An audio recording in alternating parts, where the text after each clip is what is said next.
my friend. What's up? Happy late birthday. Oh, thanks. You're welcome. Welcome, everyone, to another week Of Case Files with Kat. and Ashley. For those who didn't know, Kat's birthday was Tuesday. Old. I'm so old.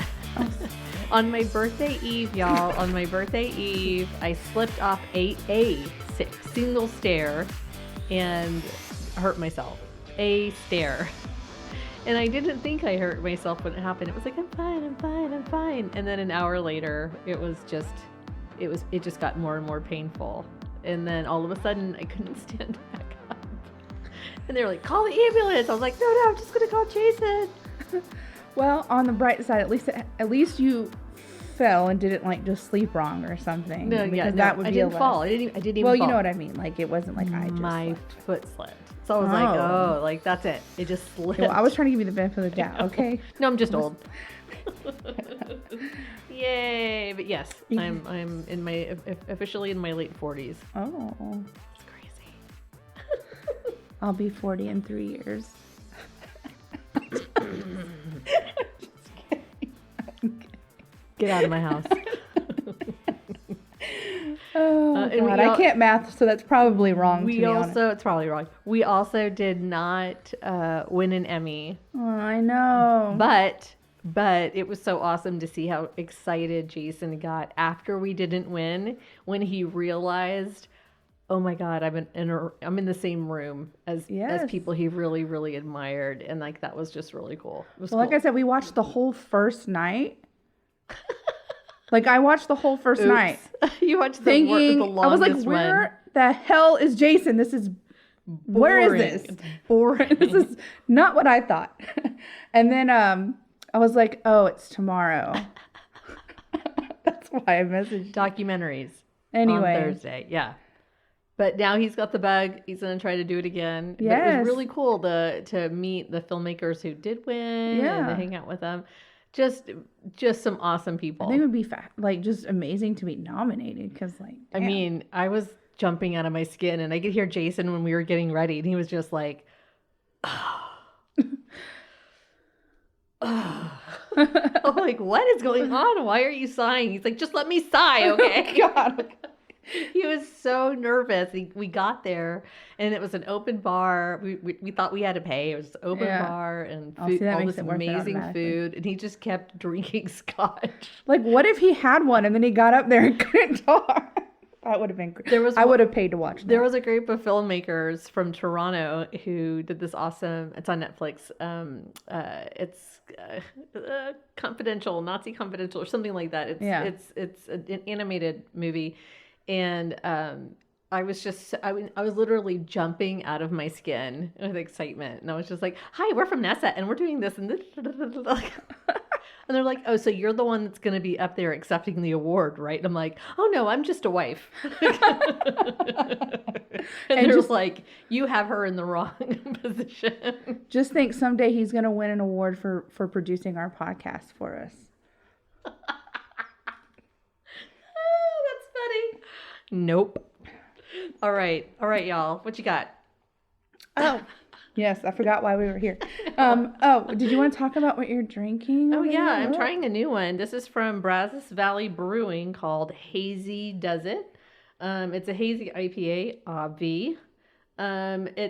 It's actually very hoppy, and I wasn't expecting that, but it's not too bad. It's got some juice to it, but the hop really. Oof. The can is my favorite color, so I'm digging it. I know it's the purple and green. I love it. It's good. It's good Halloween time. Yes. Oh, this is my favorite time of year, guys. In case you were unaware of what my favorite time of year was, it's Halloween. Most treacherous time of the year. Love it. Okay. I'm just drinking Shiner, so I'm just going to go into the question of the week. So my question of the week was an image, and it said, how you feel emotionally right now, plus the last thing you ate is the name of the demon who's always trying to trick you into doing the wrong thing. And we had some pretty good answers. But what's your answer over there? I guess it would be like pained burrito. Painful burrito. I don't know. Pained burrito. I feel pained. I'm in pain. In pain burrito. I don't know. Mine. Sorry. Let me get my composure. Mine is anxious nuts. And that seems most appropriate for my demon name. D's nuts. All right. I love it. So good. So if you're unfamiliar with the question of the week, we ask them every week on our Facebook and Instagram, and you can answer, and we read them. And we go back and read them, even if you answer at a later date. We have a lot of people who do that. So anyways, we'll read the answers you guys left us at the end. I love those glasses. Those are awesome. Purple hearts. Ready for you. I don't even know where to go from there. D's nuts. Anxious nuts. Anxious that's nuts. it. That's it. I mean, thank you, everybody. We'll see you next week. Make sure to purple heart glasses and anxious nuts. That's what we got going on over here. Shiner bot. Okay. So this story that I'm doing tonight was a request by someone who listens to us. Hey. We have briefly talked about this in another episode, but this is going to be the full backstory of all of the things. So I'm just going to kind of dive into it. You may or may not know. You probably have heard of this story because of the movies that were made about it, but you don't know where those movies came from or like the full story. So that's what all of this is going to cover.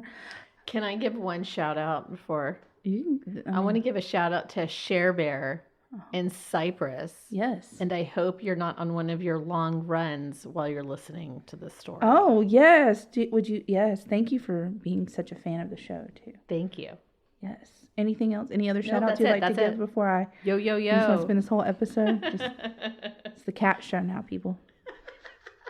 I'm just kidding.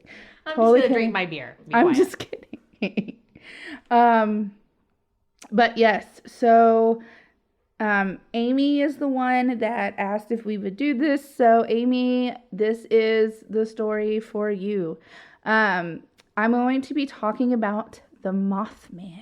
Oh. So more than 50 years ago, in November of 1966, residents of Point Pleasant, West Virginia, woke up to this headline. Couple see man-sized bird, ... creature, ... something. Oh. So, the night before, two couples on November 15th were in a car near the TNT area, which was used during World War II as an ammunition manufacturing facility. The couples were Linda and Roger Scarberry and Steve and Mary Millette. So, Linda and Roger were 19 and 18 at the time, and they were married. Sorry. It's okay. I'm just saying it was really loud. Sorry. It's okay. Are you okay? Mm-hmm. Are we good to go? Mm-hmm. Okay. As I was saying, the couples were Linda and Roger Scarberry and Steve and Mary Millette. And so Linda and Roger were 19 and 18. They were married and they were in high school. Nothing I saw really stated the ages of Steve and Mary, but they all went to Point Pleasant High School, and so I'm going to assume they were around the same ages as Linda and Roger. So anyways, when they got there next to this abandoned North Power Plant, which, just FYI, used to be the home to a top secret government facility where weapons were tested, which later led many to wondering if this creature was a product of government tampering. So they were at the power plant. They suddenly saw two large red eyes, which reflected the light from the car's headlights. Steve noticed it first and pointed it out to the group. That is when they are said to have noticed that the glowing red eyes belonged to a strange creature. They claimed to have seen a gray man-like figure with wings, glowing eyes a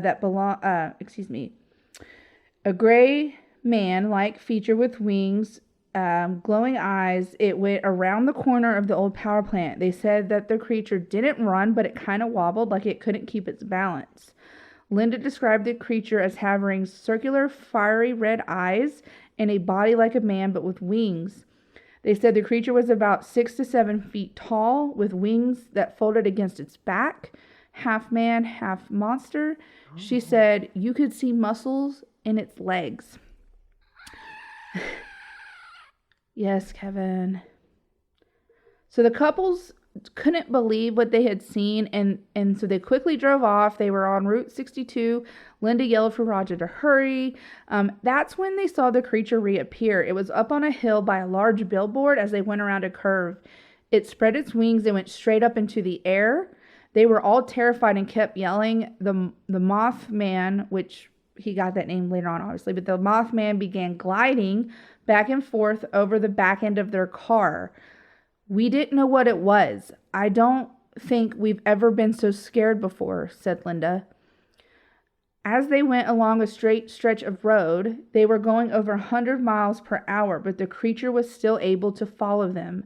They saw it in the back window and saw the shadow go across the car as it flew. They just couldn't get away from it. They could also hear the wings hitting the top of the car as they drove. So, like, this thing was, like, following them, like, walked onto them. And it like, Roger's car, it was a 57 Chevy, and it had all kinds of scratch marks on it. So. Oh, my gosh. Yeah. It squeaked like a big mouse, said Mary. They were able to get away from the creature when they reached the edge of Point Pleasant. The creature disappeared, veering off into a field as they went into town. The couple continued on, and they stopped at a local Dairyland as they tried to figure out what to do next. Linda suggested that they go to the police. She wanted to go and report this, tell the police everything they had seen.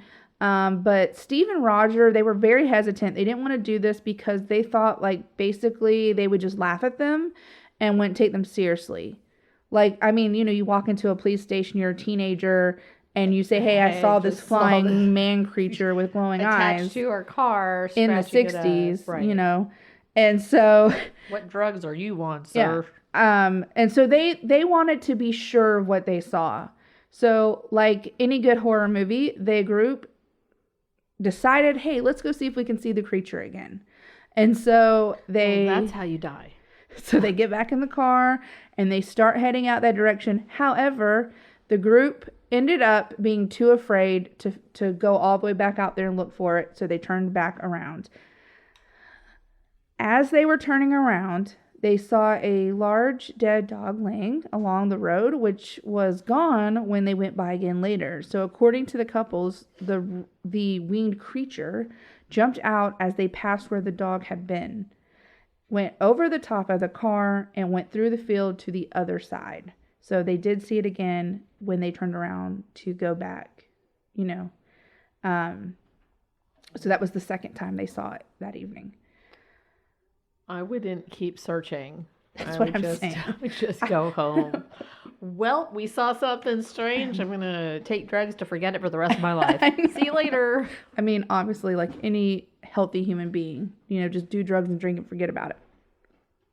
But that's not what they did. Avi. That is, that's not what they did. They were not us. They drove back into town and they parked at a diner called Tiny's Diner and decided now they'll call the police because they saw it again. It wasn't just a figment of their imagination. So, the teens, they tell their story to Deputy Millard Halstead, and they told the police they saw a large winged creature whose eyes were the size of baseball. They were glowing red, and when the car headlights would hit them, they would glow. Like they could see them, like their car headlights hit this creature's eyes. They described it as a flying man with 10-foot wings. Excuse me. They reported he was unlike anything you'd seen on TV or in a monster movie. Halstead didn't believe them, but he also knew that these 4 teens were not known to be troublemakers. They were not known to pull pranks. They had never been arrested. Like, they were really good people. And so he wanted to take their word. Okay, so maybe they saw something, but they just were confused about what they saw. So he decided that, you know, they were genuinely terrified. He could see that they were terrified. This was not, you know, they weren't making it up. Right. So he went out to investigate their story. The couples drove back out to the TNT area with the deputy, And the deputy shined a spotlight all around the area, including the tree lines.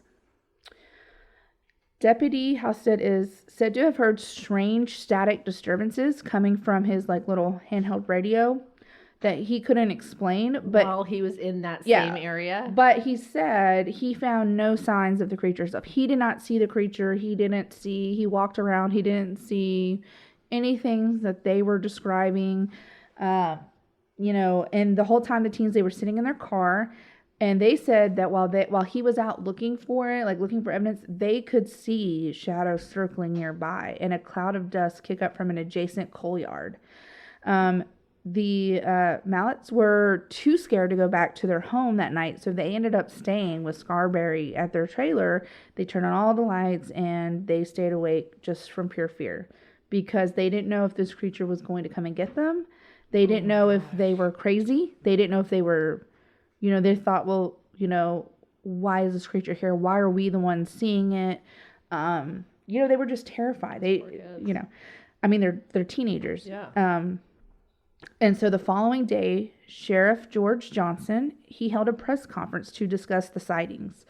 The local press began printing the story, and they dubbed the creature Mothman. And this was due because at this time... the Batman comics had just come out and they had the killer moth and all kinds of stuff. So that's kind of what they attributed this creature to look like. So that's originally why he ended up being called the Mothman. So were those kids familiar with Batman? And I don't know. It was just stated that was a really popular comic at the time. It had just come out right around this. And so that kind of added to the hysteria of things and how they ended up calling it the Mothman. Okay. Steve told the local newspaper, "We understand people are laughing at us, but we wouldn't make all of this up. We would not make ourselves look like fools." That same day, the couples went back to the TNT area, but they went during daylight, and they found odd-looking tracks resembling two horseshoes put together but smooth. So while looking around the building, they were looking, so this is a large area that used to be used, I don't think you heard me because you got up, for, and I always say this word, nuclear weapons. And so the theory that some people had was that maybe this creature was somehow developed during that, a test gone wrong or something when the government was there. So anyways, it's not in use anymore for that. It wasn't in use at the time for that, but it was a top secret government facility at one time. So anyways, the couples are around there looking for more evidence. Steve went to check out the boilers by himself, and he suddenly came running. He was described as white as a sheet. He was just you could tell he was scared. He was screaming. He claims to have spotted the Mothman in the boiler. And so at that point, they left. They were we're not going to hang around. We're just going to go. I would have already been done with this whole thing, but they wanted to prove that they weren't crazy and that... Well, did they have any equipment to take evidence? I mean, did they have a camera? Did they, anything? I think that they were just trying to find some kind of physical evidence. But me personally, I'm not trying to come face to face with a 7-foot Mothman. No. But people do handle situations differently. And so they were just trying to prove that they were telling the truth because people were just considering them a laughingstock, really. And so they were trying to show that they were not crazy, that they did in fact see this. So that same night, the creature was supposedly seen at Thomas's. Now, that was from a police report, but it doesn't mention none of the other research I could find mentioned who Thomas was, if it was a place, if it was a restaurant, if it was a person, which I thought was unusual, but maybe that because it was such a small town at the time, people just knew who Thomas was, because it was in the police. It was in all 4 individuals made their own individual police reports, and all 4 talk about Thomas.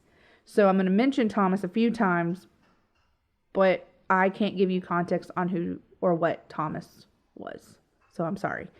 But it was seen at Thomas's, and Steve, Roger, and a few other bystanders went looking for it. However, Mary and Linda chose to stay behind this time. Linda became so distraught that she had to be taken to the hospital. She was having a full-down mental breakdown. She could not handle the panic, the fear, the anxiety. Like, she was in fear for her life. Like, she thought this thing was going to come and kill her. And so they took her to the hospital, and she was there for a couple of hours before they released her with some, medication to keep her calm. So the following day, so she was released. And so as more time passed, the sightings began happening more frequently, and the headlines just kept coming. So these are a few of the headlines. Monster no joke for those who saw it. Mason hunt Mothman. Oh, that bird. It was seen again. Mysterious Mothman said still at large. So the media kind of had a field day. They kept printing the stories. Sightings kept coming out. But it was at that time reported that this creature had actually been spotted 3 days prior to the couple's report by 5 grave diggers who they had been out and they were working. And they said that during their working, they had seen a large human-like creature that had flown over them, and they fled. But they obviously didn't make any reports because, they're grave diggers. So, I say grave diggers. They said that they did not make the report because they were afraid of what was happening to the teens would happen to them. Basically, they would become a laughingstock. They were, so anyways, all 5 grave diggers, all out there digging the graves at the cemetery. All 5 said they saw the same creature. All 5 fled. None of them changed their stories. They were all the same. They only came forward, though, after the teens had made the reports and the media kept talking about it. So did they really see it? Did they not really see it? I don't know. But they said that was the reason why they never said anything about it, because they didn't want what happened to the teens to happen to them. Anyways, okay. So Marcella Bennett was another lady in the town, and she claimed to have spotted Mothman a day after the couple's initial report. She said she saw very similar things. She's, glowing eyes, 7 foot tall, wings, could fly real fast. Hundreds of cars full of people who wanted to get a glimpse of this creature started swarming the TNT area at night in hopes of seeing Mothman. 2 volunteer firemen who... What is wrong with you people? What I find funny is they didn't believe the teens, but then they're going to go line up to try and see it. Mm-hmm. So 2 volunteer firemen who also claimed to have seen the creature said it was a large bird with red eyes. Mason County Sheriff George Johnson commented that he believed the sightings were due to an unusually large heron he termed, I don't know how to say it. It looks like shitpokes. Shitpokey? I don't know, shitpokey. You guys figure it out. That's a direct quote. SHITPOKE. So, yeah. Contractor Noel Partridge told Johnson that he... I gotta look it up now. Okay. I don't know. Is it all one word? Yes. SHITPOKE. That's just what he said he called the bird. So I don't know if that was like his nickname for the bird or if that's like a legitimate term, but that's what the sheriff said he called. It's a heron. It's a heron. But he said, yeah. Shitpoke. Right? That's what it looks like, right? I'm not crazy. Is that how you say it? Have we? Go ahead. Keep going. Oh, okay. I'm gonna... So contractor Noel Partridge told Johnson that when he aimed a flashlight at a creature in a nearby field, its eyes glowed like bicycle reflectors.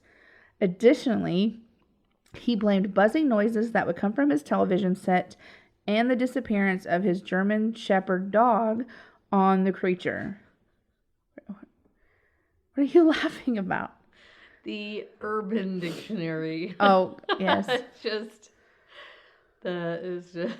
not good. Okay, that's why I didn't even Google it, because I just assumed like it looks like it might be shite poke. which is not much better. But it's like shite or shit or yeah.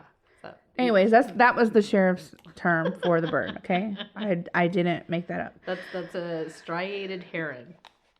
So, like I said, the contractor blamed Mothman. He claims that Mothman stole his dog, and wildlife biologist Robert L. Smith at West Virginia University told reporters that the descriptions and sightings all fit the sandhill crane, which is a large American crane almost as tall as a man with a 7-foot wingspan, featuring circles of reddish coloring around the eyes. He said the bird may have wandered out of its migration path and therefore was unrecognized at first because it was not native to the region. So Rogers stated in his report what this thing looked like. It is about 6 feet tall with large wings on its back. It was shaped like a man. It had 2 red eyes, about 2 inches in diameter, 6 to 8 inches apart, a wingspread of 10 feet. This thing, whatever it is definitely not a crane. It's definitely not a goose or a balloon or any of the other things that it has been called. I have seen it and I know what it looks like. So, the story was immediately picked up by newspapers. It started to spread very quickly. Large crowds, again, started gathering. Like, people were coming from out of town to see this thing.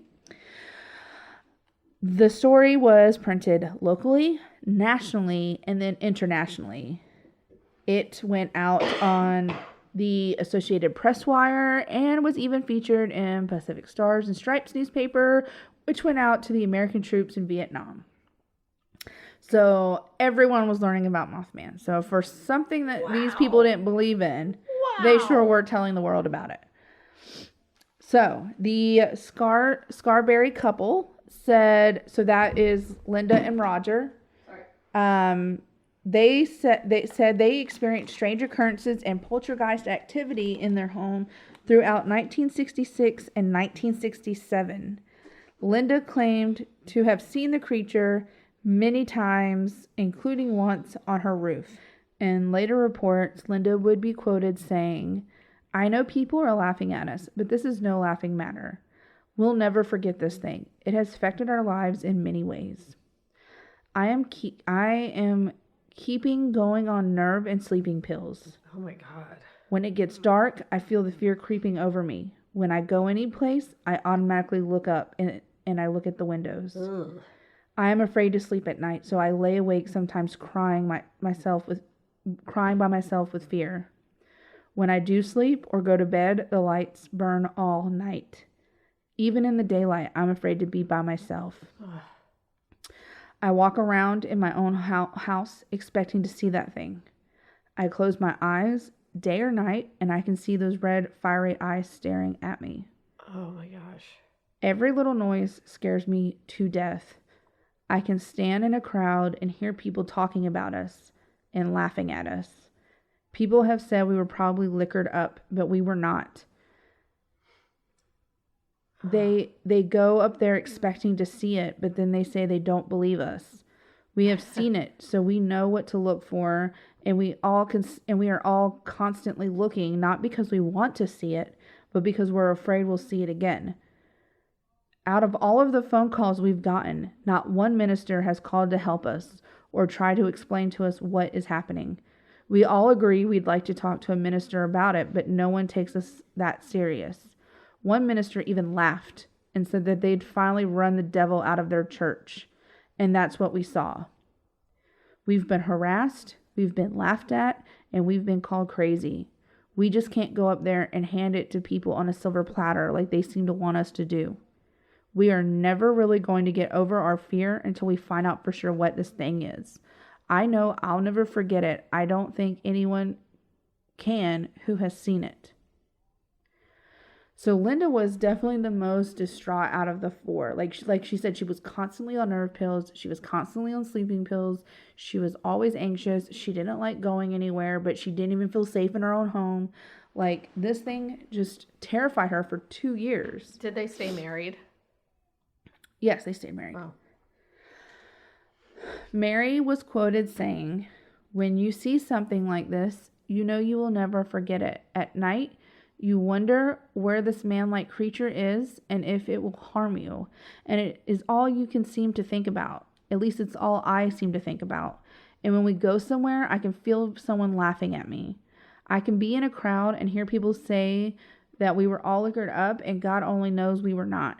But all I have heard and seen in news reports is news reporters and telephones. I do think I would feel better if a minister would come talk to us and try to help us get over this fear. There has not been one minister to call us or even try to get in touch with us." So the Mothman sightings did cease in Point Pleasant, coinciding with the deadly collapse of the Silver Bridge, which claimed 46 lives on December 15th, 1967. Many people thought this timing was a sign that the creature was trying to warn the townsfolk of the impending tragedy. So they thought that all of these sightings, he was really just trying to talk to them. Like, he wasn't trying to hurt them. He was trying to get their attention so that he could warn them about this situation, but he obviously didn't know how to communicate with human beings. On the flip side, there were a lot of theories that said he was the reason the bridge collapsed, right? So it was very divided on what seeing him meant, but he was never seen again in this town after the bridge collapsed. So that's why they're so divided on, well, he was here to warn us, but we didn't listen, and he was here and made the bridge collapse. Well, he wasn't like pointing at the bridge going, "Y'all gotta fix that," you know. Listen, I'm just telling you what the theories are. Yeah, right. I personally have not seen the Mothman, and I do not wish to. And if I ever do, I'm not crossing a bridge ever again. Oh, okay. So that being said, in 1970, journalist John Keel released a book called Strange Creatures from Time and Space, which contained a chapter about Mothman. And then in 1975, he released the Mothman Chronicles. You guys may know the film The Mothman Prophecies. These were all based on his research. He routinely went to this town and interviewed the townspeople. He interviewed the teenagers. Like, he did his research. Like, he was gathering, like, he would make frequent trips back and forth to this town to write this article and these books and all of this stuff for his, like, he didn't have a movie in mind. Like, he was writing for the book. Wow. And so he worked really hard on that, and he did very thorough research. And then, of course, like I said, most people have either seen the movie or heard of the movie, but didn't know that it was based on a actual real life situation. So in 1999, a newspaper, an overseas newspaper, claimed that Russian UFOologist believed that there were Mothman sightings in Moscow. Now, he was spotted in Moscow, and then in 1999, the Russian apartment bombings happened, and they felt like he was there as a foreshadowing of this.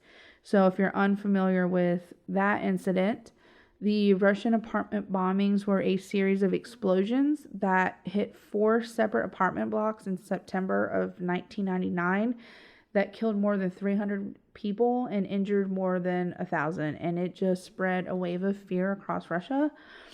And so they felt that the Mothman sightings were a foreshadow of that. And of course, after that happened, there were no more reports of the Mothman in Russia. Wow. How many reports of him were there before that? Before that, it had only been reported in Point Pleasant, West Virginia. No, but before in Moscow, like before the... It doesn't say. It just says that that ufologists had reported that people had reported seeing the Mothman there.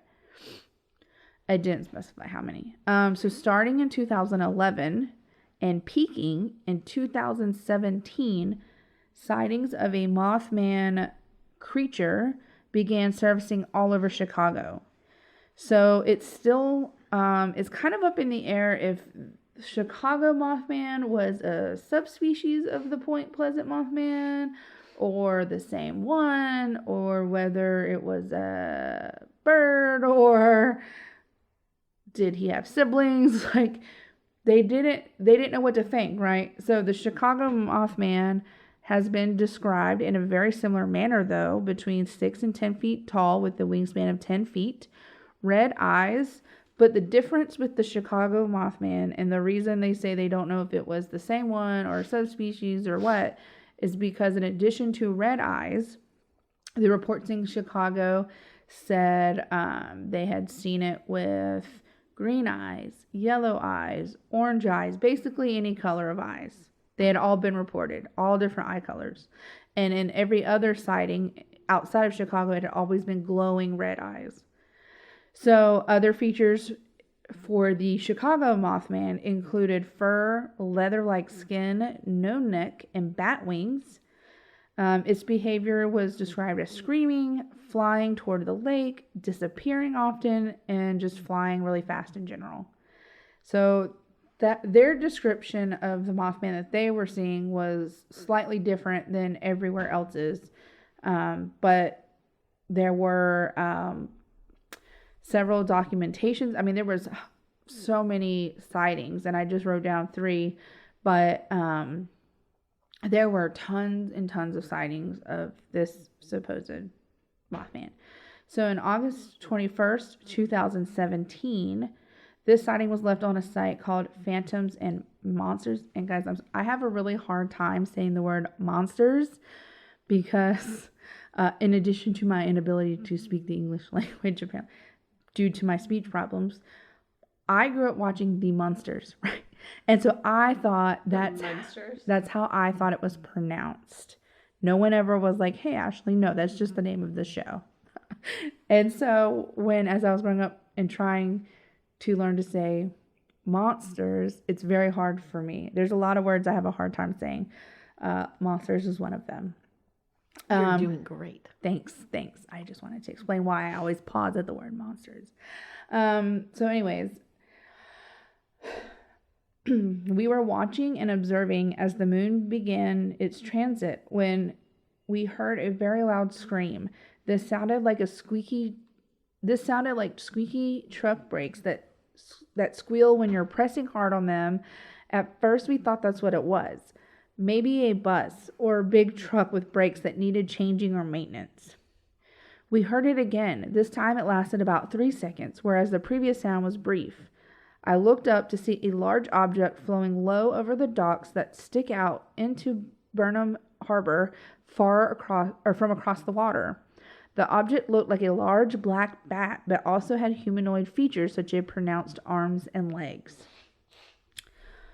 Also, in August of 2017, a person named Aaron Drain left a report with Curious City. So there are a ton of different places that you can go and report sightings of the Mothman. This was another place, and it said, I was spending the afternoon on a rooftop, and I saw something in the sky fairly high and fairly far away. It wasn't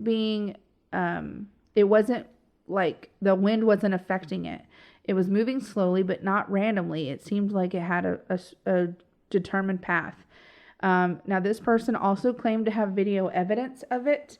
However, when I tried to click on the link to see the evidence, it said you had to request access. And I was not about to give my email address to a random website that's saying I need to give it access. So anyways, there's supposedly video evidence out there of the Mothman somewhere. I couldn't find it. So to this day, the mystery of the Chicago Mothman has never been solved, nor the West Point Mothman or any other Mothman. So, theorists still, was it Mothman? Was it a bird? Was it another very, very popular theory was that it was mass hysteria. They said that this is the reason there were so many sightings in so many different places as soon as the paper basically picked up the story. One person saw it and then everyone saw it. And so that was one of the top theories was mass hysteria, but I feel like that's kind of weird because the time in between sightings is huge. Like the last sighting in West Virginia was 1967. And then in Russia, it wasn't until 1999. And then in Chicago, it wasn't until 2011. So that's pretty big time gaps and huge distances. So I don't really understand the mass hysteria theory on that. Maybe in the beginning at Point Pleasant, but I don't understand that being the explanation for everywhere else. So that's a valid argument. So the aftermath, kind of like where are they now? I don't really know what to call this portion, but I'm just going to go into it. In 2002, Point Pleasant started the annual Mothman Festival because why not? Did they really? Yes, it gets crazier from there. It was held in September, like this past September. According to the official website, the Mothman Festival is an annual event held every third weekend in September that commemorates the 1966 Point Pleasant sighting, which gave birth to the infamous red-eyed winged legend. People from all over the world, and I do mean all over the world, gather around. They go to the main street in Point Pleasant and they celebrate the Mothman. It's like a big festival. How do they do that? Well, let me tell you. In 2003, the year after the festival began, they put up a 12-foot tall statue built by the town of Point Pleasant that was the Mothman with his legend, with his, like, the folklore of the Mothman on a plaque on that statue. And so people go and they eat and they drink and they admire the statue and they attend the Mothman Museum that I will talk about here in a moment. There is a live 24-hour moth cam. The webcam is pointed at the statue and it live streams what is happening there 24 hours a day. And that is functional. You can actually go to it. You can see the statue 24 hours a day, and should the Mothman ever appear next to it, you will see it. I do have links to all of this stuff in the show notes, like the museum and the webcam and all of that. So in 2005, the Point Pleasant town also opened, as I mentioned, the Mothman Museum and Research Center. Their site reads, and I'm quoting, "We are the world's only Mothman museum and store. They have the largest collection of Mothman souvenirs and memorabilia offered anywhere in the world. While you visit it, it says you will discover rare archives about Mothman and the mysterious happenings that occurred in Point Pleasant, original press clippings and video footage, UFO activity and Mothman articles, and a lifelike replica for photo opportunities." So there's that. The museum is opened all year round, so you don't have to wait for the festival. You can go in the festival and just enjoy it all at once or whatever you like. It's actually a pretty big museum. I looked at the website and they have all kinds of stuff there. For anyone who is curious, they did determine that the bridge did not collapse because of the Mothman. I know, shocking. It collapsed due to the fault of an I-bar suspension chain and general poor maintenance of the bridge. The Mothman actually had nothing to do with it collapsing. Fun fact. He was just there to warn people, remember? Fun fact. Point Pleasant does not sound like a place that I care to live, not just because of the Mothman, but in my process of looking at this museum and what else the museum has that they talk about has happened in Point Pleasant, which is probably like a whole nother episode I'll need to do at some point. In 1966, there were also sightings of men in black, which I did not realize the men in black was a real thing. I thought that was just a movie. I thought that was just a movie too. No, apparently men in black were all over the country, dressed just like they do in the movie, but it wasn't involving like The Matrix. Memory zappers. It said, so they were said to drive large and always black, old-fashioned cars that resembled Lincolns and Cadillacs with strange logos. They were always impeccably dressed from head to toe in black suits, white shirts, black ties, and black shoes. Their hair was jet black and shiny, and their skin was said to be almost translucent. They usually traveled in groups of 2 or 3 and did not speak to townspeople. They are also featured in the Mothman Museum, like I said. There's like a whole little section about them. I started to look up about Men in Black, and that's a whole nother, like, that's what I said. It's going to be a whole nother thing. But I genuinely had no idea that was, I really thought that was just a made-up thing for Men in Black. I'm like for I'm the right movie. There with you. I'm right there with you. I said The Matrix earlier, but I meant, I knew. Yeah. So yeah, I don't know. I did not know. So now I'm freaked out. Anyways, so if you wish to see the legend of the Mothman yourself, or the Men in Black, I'm or totally looking at the live cam right the now. UFO sightings that have supposedly happened there, you can go to Point Pleasant, West Virginia, where they keep his story alive and well. And honestly, that's the end of my story. There are 2 YouTube videos that I'll have in the show notes, one from NBC and one from PBS, that both cover the Mothman trilogy that's happening, the story, all of the sightings, kind of most of the things that I've talked about, but they have a lot of video, and they actually go to the town and stuff. So they're really good videos, and I put them in the show notes if you want to watch them. So I'm looking at the statue right now, and it looks like from the Wizard of Oz, because it's not a straight ahead shot. It's from the side. I'm the only one watching currently. Oh, shocking. But it looks like one of the monkeys from the Wizard of Oz with butterfly wings. Yeah, it does. That's exactly what it looks like to me. Well, after people listen to our podcast, because we're world famous, their servers are probably going to crash worldwide.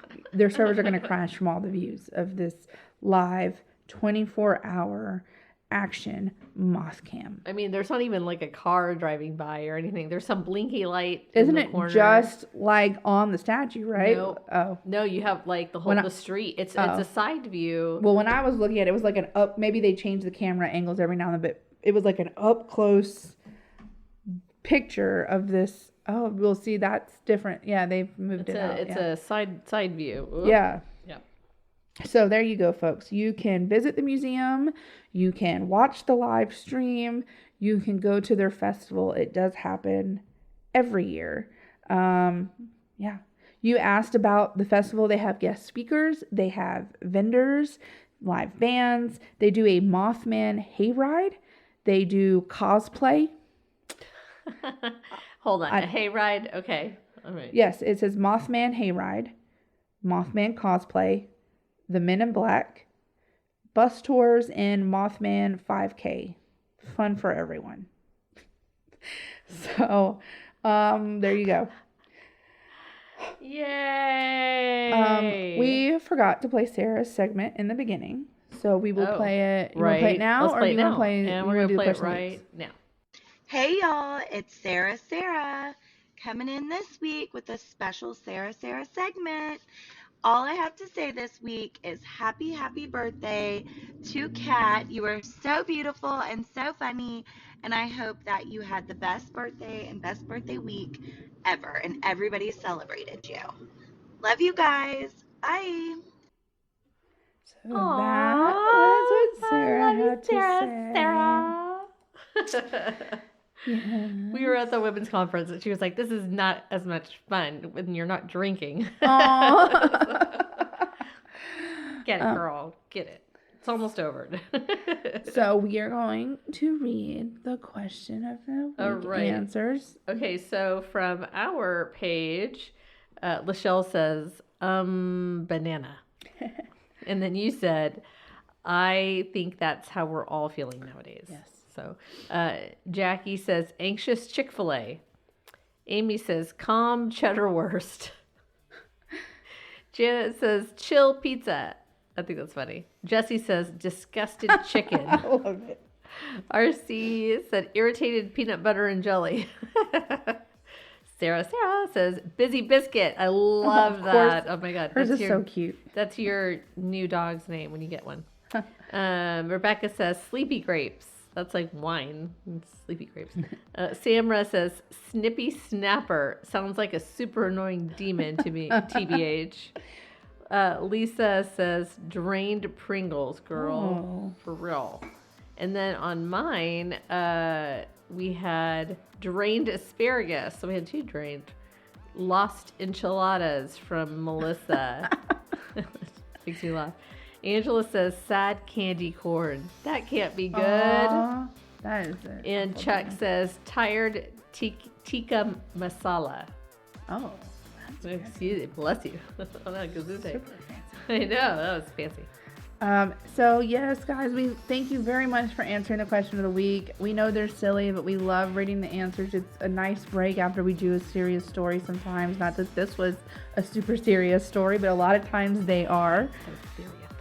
And so, if you have suggestions for questions that you think would be funny or relevant, you can message them to us, or story ideas, because we almost always do the listener story suggestions unless it's just way too short for us to put into an episode. But then we usually combine it when we do like a holiday episode or whatever. So anyways, whatever, you can leave us a voicemail. Please do. You can send us contact form submissions. Sarah is not the only one that can leave voicemails. Send us checks. You can review us, because that's super helpful. If you can review us on whatever platform you listen to us at, please review us. Thank you very much. You. That's my little spiel. And scene. All right, everybody, we will see you next week. Until then, please, please, please be kind to one another. And we want to see your Halloween decorations and costumes. So send them our way. We'll see you next week. Bye. Bye.